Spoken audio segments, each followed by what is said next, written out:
Legends and Luminaries. I'm Julie and welcome to Write Smart. Today we're talking about Marilyn Monroe.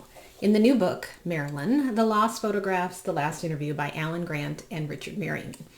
As a Marilyn fan, I already know much about her last interview and the last professional photographs that were taken of her. But the book appealed to me because I'm very concerned about AI and what it's doing to history and people who are no longer here. There are photos of Marilyn online that are not her. AI is creating pictures using her head on a different body and different clothes. I'm so fearful that people are going to think that these were real pictures. And then what she says, about 15 years ago, every store carried quotes with Marilyn's picture, but she never said the quote that was attributed to her. The one about madness is particularly frustrating considering her fear of being genetically exposed to mental illness already. That's maddening in my opinion. So I bought the $50 book at Barnes & Noble on their double stamp days, if just to hold in my hands the real Marilyn, the unaltered version of her, one that doesn't have any AI connections. Essentially, the book is her final interview combined with the last professional photos of her life that appeared in Life magazine. And it was worth every penny. So in terms of the pictures, some of them are breathtaking. So let me show you this one.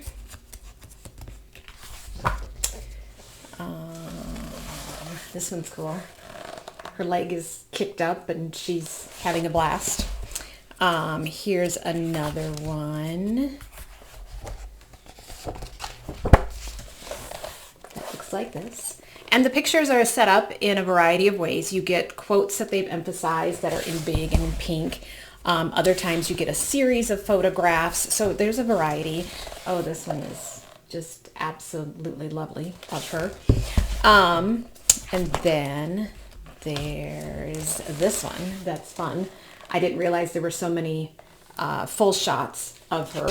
She's skinnier, I think, than she normally has been. Here's a very thoughtful pose. And then at the end of the book, it gives you all 432 film strip pictures of her. And so every single photograph that was taken of her is in the book. And so all 432 images you get in the book, and it highlights the quotes that she says, but the whole interview is also in there. So there are several different layouts of the pictures. Some are in pages of 4, other times it's with the interview.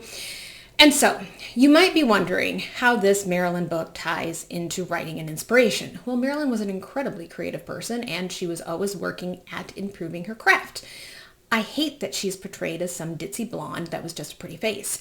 I knew she was so much more than that even when I was like 8 years old and saw pictures of her. Her last interview is filled with insight and inspiration. She just makes you feel like you already have what it takes to be who you want to be and to do what you want to do. So I'm going to share these Marilyn bits of wisdom for you. I've created some slides to capture her wit and insights, many of which are so applicable today with the way our world operates. So let's start with creativity. There is a need for aloneness for a creative person.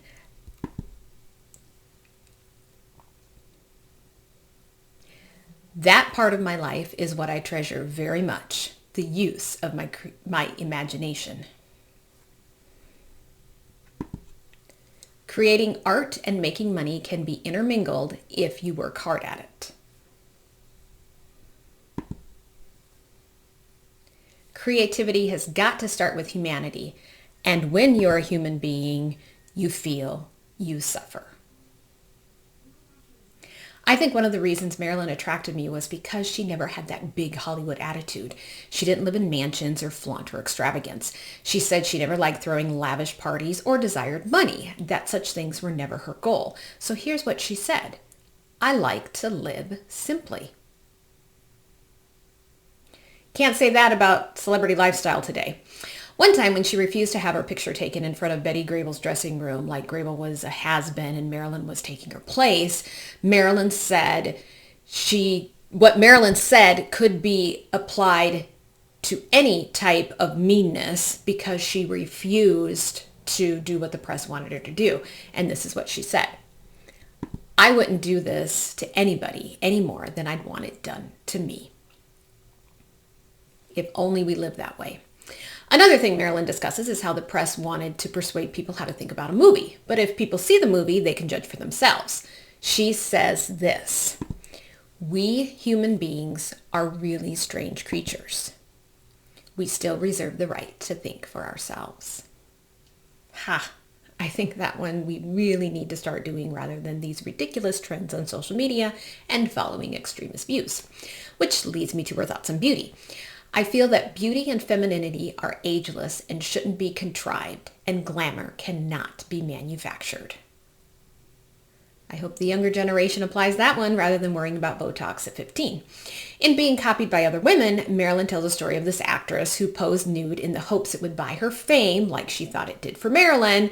And Marilyn said this: "I guess she thought I had it all made and she was going to be another me. Oh God, there's been enough of me." Think about that, especially when everyone is just copying everybody else. So Marilyn says this in regards to all the jealousy in Hollywood, but I think we can apply this to our current state of society, our need to compete, to outdo each other, and to our politicians who behave like the world is a reality show. But catfights? I can't think of anything duller. What a waste of life and time and energy. And if someone insults her, she has an excellent response, assuming they do so to her face, because she said most often they do so in the press. Well, it will have more of an effect. If they're only insulting me to my face, that doesn't make a big enough play, because all I have to say is, "See you around," like never. While she's enthralled with all the advancements of society in 1962, she still notices that we're failing in one big aspect, which I think is exactly what we're still failing at today. We live in a fantastic age. Who thought we'd be on Earth and zooming off into space? But we realize so little about ourselves, our own workings, and upon each other, the interplay, nuances, and all that communication. Marilyn talks about the American rush, where people are always rushing to get to the next thing. Now, she's explaining it in regards to her lateness, but think about it in terms of our consumption of media, especially how we scroll endlessly, and after 5 seconds, we move on to the next video, or even watching videos on faster speeds. So here's what she says. "If I had been on the dot, there are some things I would have never learned.